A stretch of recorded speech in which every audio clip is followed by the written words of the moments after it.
Welcome into Extra Time. Thank you as always for your tweets. Jan and Ali with me to answer your questions. Jan, let's start with you. After 2 match days, Bundesliga home teams have won just 3 matches.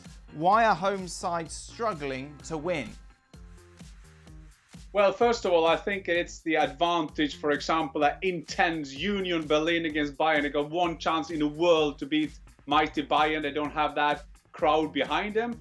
And you have to ask the referees, I don't think they do it on purpose, but sometimes you feel the pressure from the home crowd that you maybe will give a penalty or two to the home team and decisions go the home way. And I think that they won't admit it, but I think that is just human. So yes, it's an unbelievable stat, 3 of 18. That is surprisingly, and it must be a nightmare for people who gamble, which I don't do, but still it would be terrible for them.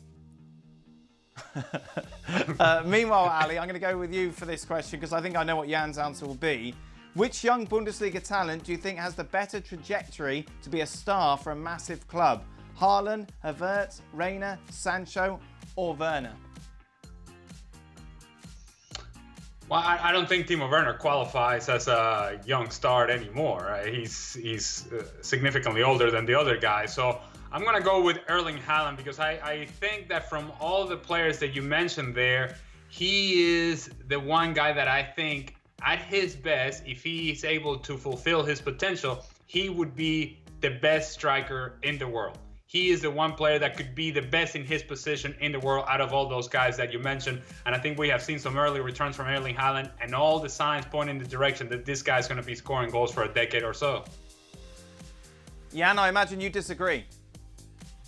Well, I can agree on that one, but I would also put in Havertz because Havertz, the good thing about Havertz, if you see the much wanted players all around now with Werner, Sancho, Sané, and what they all call, but then suddenly you have in Havertz, you have a kind of Mikael Ballack kind of type that is a long guy, and so technical, so distressed. But Haaland and Havertz will be my advice for people who would go for that one. Okay, another question for you, Jan. Who would you buy? Which player if you could only buy one? Timo Werner, Kai Havertz, you mentioned before, or Lautaro Martinez? It's a hard one. I think that depends which team. It also depends on which system. If I was Liverpool, I would have bought Werner because I think Jurgen Klopp will do him ever so well. Just mind you, this year Julian Nagelsmann has made Timo Werner even better. And that is a great skill of a coach. Jurgen Klopp knows that, and Julian Nagelsmann knows that. And I think that the way he's playing now is sensational. He scored goals, he got that speed, exactly what Liverpool need at the moment. Ali, who would you pick?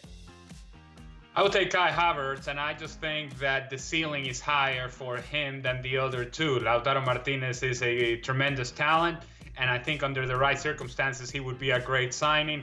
And when I look at Timo Werner, I don't look at potential anymore. I look as a finished product. And I believe that if indeed Kai Havertz is able to take the steps that we anticipate he's going to be able to take, then as his ceiling gets higher, his potential is higher than that in Timo Werner, he would be able to surpass a player like Werner in the long term. I think Kai Havertz is a player that you have to watch and it gives you so much flexibility in the attack. He would be the one that I would sign.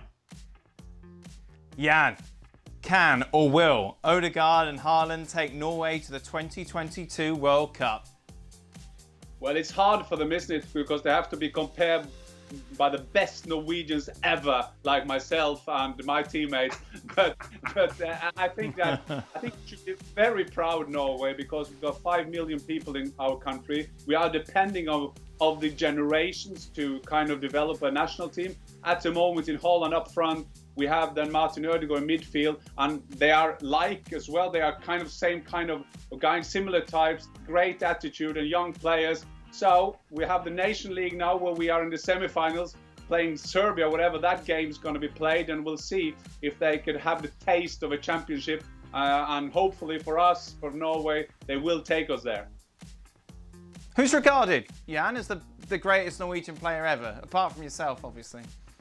Well, as far for myself, that's got to be. I think that it depends what you're looking for. For me, it's Rune Bratseth, who was the captain of Werder Bremen. He was a fantastic player at a great Otto Rehhagel team. From fame and from what he achieved, you have to put in Ole Gunnar Solskjaer scoring a lot of goals for Manchester United, and John Arne Riise. You have to put him there as well after being in 2 Champions League finals and winning one of them. And I guess today is like 15 years ago since that happened. So I have to put him as well. Okay, Ali, I think this is easy. What modern day player would you want to play with the most? Messi. There we go. Yeah, and that's Messi, pretty simple. And Messi again. And Messi.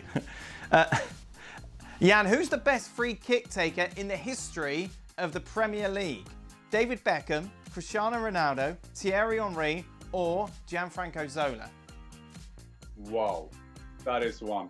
Well, I think I have to go for David Beckham because my son, he kind of cut his hair for 6 years in a row as Beckham did. But when he took everything off, I said, that's it.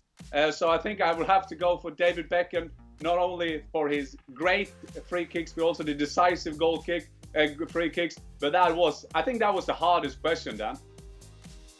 I have to say, Dan, who goes if to Jan Champions League? Go on, Ali.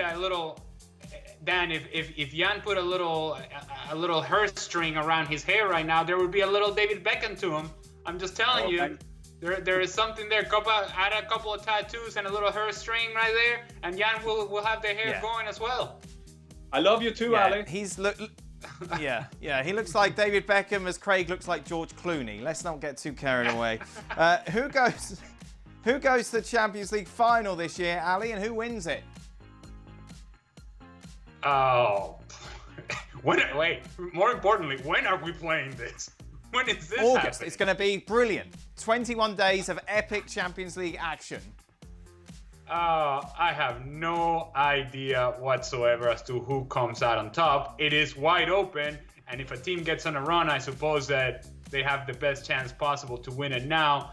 You know what? Why not? PSG. They've been after for a while. They'll get the best out of Neymar, and Mbappe continues to score goals. Maybe this is their year. This is their moment. It's wide open for them. They'll be well rested, that is for sure. Jan, Yes. who have you got? I will go for Bayern Munich. I think they did ever so well. Of course. Not only for the German thing. I love both the Premiership and the Bundesliga, but I think that RB Leipzig and Bayern Munich in the 2 games against Tottenham and Chelsea just showed you at the moment that the quality of especially Bayern is enormous. They're scoring goals for fun. They're looking good at the back, but still they will lose tomorrow against Dortmund. Right then. Final question. Which is better, Jan? Norwegian cuisine or Venezuelan cuisine? Well, that must be the Venezuelan. I guess that after he called me David Beckham, I have to give him this one. What is typical Norwegian cuisine? Jan? Well, I got to go with fish, don't I? I mean, salmon. You've heard about the Norwegian salmon. That is the salmon of Norway. Sorry, Scotland, but I have to go for the Norwegian salmon. Ali? I mean, there's only so much salmon and cod I can have in my life, and so I need.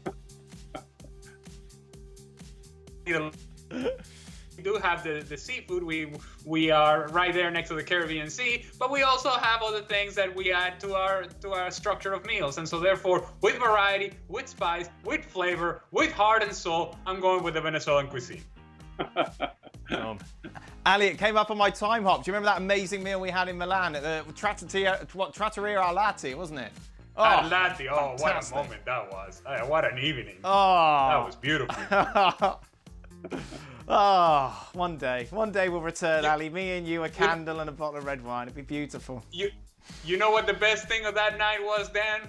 It was a night in Milan without Gab Marcotti. Yes! Oh, yes. Yes. Yeah, it's true. We ditched Gab, didn't we? It was fantastic. All right. Ali and Jan, thank you very much. Just a reminder, ESPN FC back on your screens tomorrow, and we'll be bringing you everything you need to know about the big game between Borussia Dortmund and Bayern Munich. Well, thank you very much for watching ESPN on YouTube. For more sports highlights and analysis, be sure to download the ESPN app. And for live streaming, premium content, and let's not forget as well, ESPN FC 7 days a week. Subscribe to ESPN Plus.